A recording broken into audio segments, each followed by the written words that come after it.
It's a rainy September morning somewhere in ancient Germania.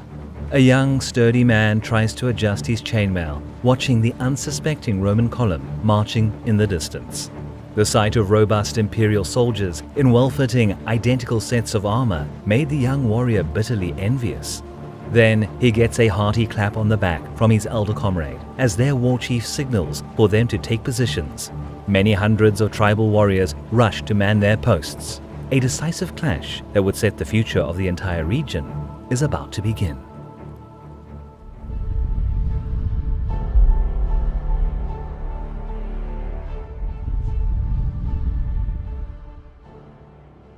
It is the year 4 AD, the very beginning of the first millennium.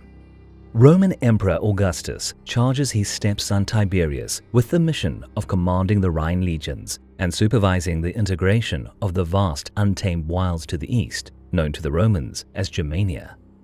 The local tribes were notorious for their unpredictable nature, so their Romanization was a long, arduous process requiring a considerable amount of resources and manpower. Tiberius followed the tried and true Roman method of conquest.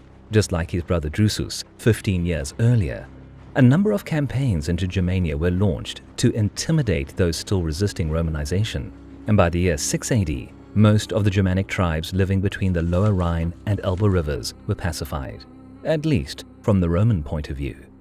Since Germania was believed to be more or less tamed, Augustus was enabled to send much of the legionary fighting force of the Rhine frontier southeast to the province of Illyricum to squash the rebellion kindling there. To continue Tiberius's work in Germania, the emperor chose an experienced civil administrator, Publius Quintilius Varus, whose task was to introduce Roman jurisdiction to the region, expand its infrastructure, and continue the long process of integrating new territories into the empire. Varus took up the mission to transfer Germania into the Roman province, much like Gaul had been transformed 50 years earlier. Hence, Roman civic order was imposed across the land, along with the Roman tax system, in line with the expectations of Augustus.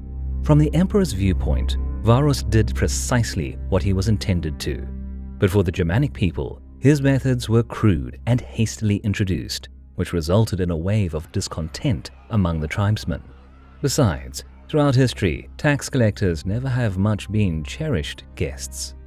Varus's heavy-handed approach and strong belief of the superiority of the Roman culture didn't garner him much love among his Germanic subjects. But thanks to the native advisors who helped the Roman governor to gauge the mood of the clansmen, he was aware he would not win any popularity contest in Germania and tried to act with caution.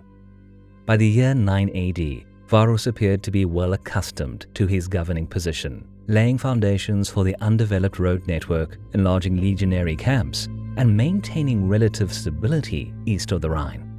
By the very end of summer, Varus was inspecting Roman fortifications on the Weser River and slowly prepared to march his legions back in the wake of winter. On his journey west, however, Varus was approached by Arminius, one of his chief Germanic advisors, bringing up the latest reports. He claimed that one of the local tribes rose up in a rebellion just a couple of days' march away. Varus followed the Roman playbook of taking action at the first sign of trouble and commanded his army to divert from a well-known path, ready to challenge the insurgents. Germanic riders who served as scouts were sent ahead, while the bulk of the legionary force pushed through the countryside. Varus had many reasons to depend on the native guides, and among them, Arminius seemed one of the most reliable. Born as a son of a Cherusci war chief, he was brought to Rome as a child and received Roman education and training, eventually reaching the high ranks of the auxiliary cavalry. Basically, a prime example of what Romanization would look like. So when Arminius left the column with another group of riders, Varus didn't sense anything out of order. In the meantime, the legionary column snaked through the dense forest, soaked by the soft rain that got heavier with every passing hour. Trudging forward along a sloppy path, the Romans let their guard down, ignoring discipline and tactical integrity. The legionaries cursed the elements as they waded through the muddy ground. Varus believed he had a solid grasp of the surroundings, but the near future didn't look too optimistic. He raised his head up hearing a number of rasping screams echoed on both sides of the path. It was the only warning before a rain of javelins, spears and rocks were thrown upon the unsuspecting Roman soldiers. Slow to react at first, the legionaries rallied around battle-hardened centurions, struggling to regain discipline, while the barbarians rushed to engage the unprepared enemy. A furious melee ensued. Germanic warriors smashed the Roman column to make the most of this surprise attack. But even in such favorable conditions, the tribesmen lacked sufficient punch to break the Roman imperial legions in the apex of their might. As soon as the latter regained a measure of cohesion, the barbarians vanished back into the woods. Baggage carts were overturned, wounded men and animals cried in agony, yet it was no time for despair. Varus and his officers quickly recovered the Roman army upon pushing through to the nearest suitable place to raise a marching camp for the night.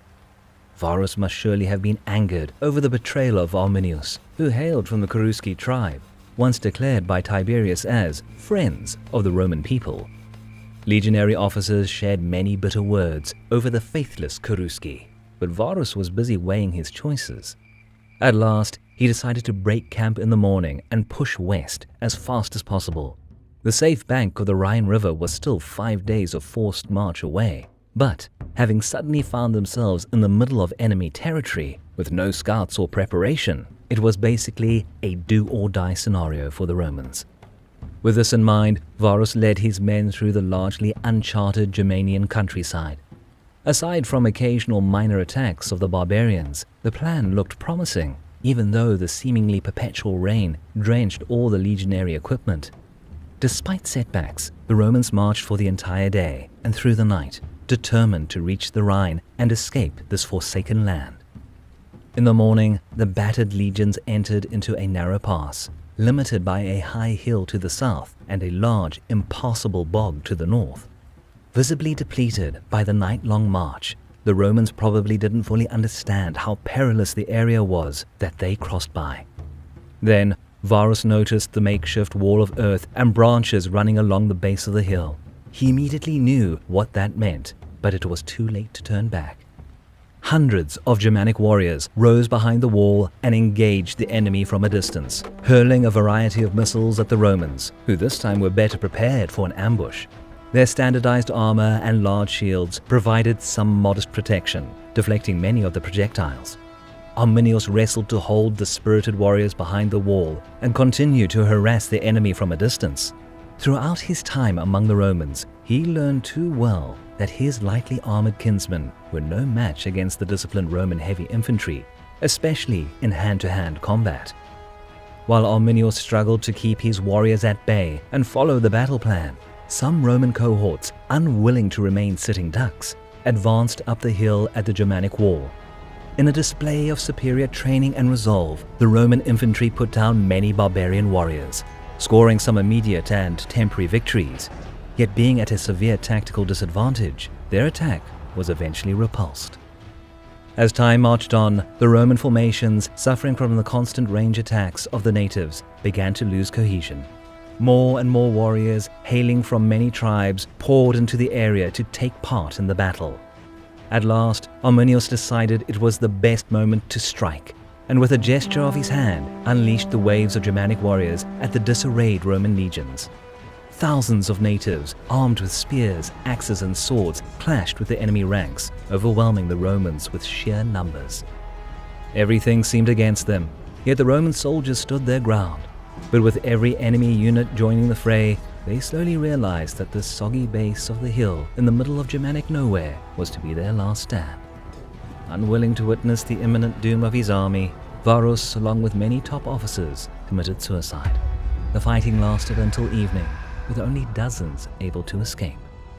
The destruction of 3 Roman legions caused major shock across the empire. 20 years of Roman efforts in Germania lay in ruins as the natives destroyed isolated camps and trading outposts. The defeat in Teutoburg forest was effectively the end of Roman hopes to conquer the lands east of the Rhine. Upon hearing the catastrophic news, an elderly Augustus was filled with grief and refused to shave or cut his hair for months. Until his final moment, he would often lament with great sorrow, "Quintilius Varus, give me back my legions."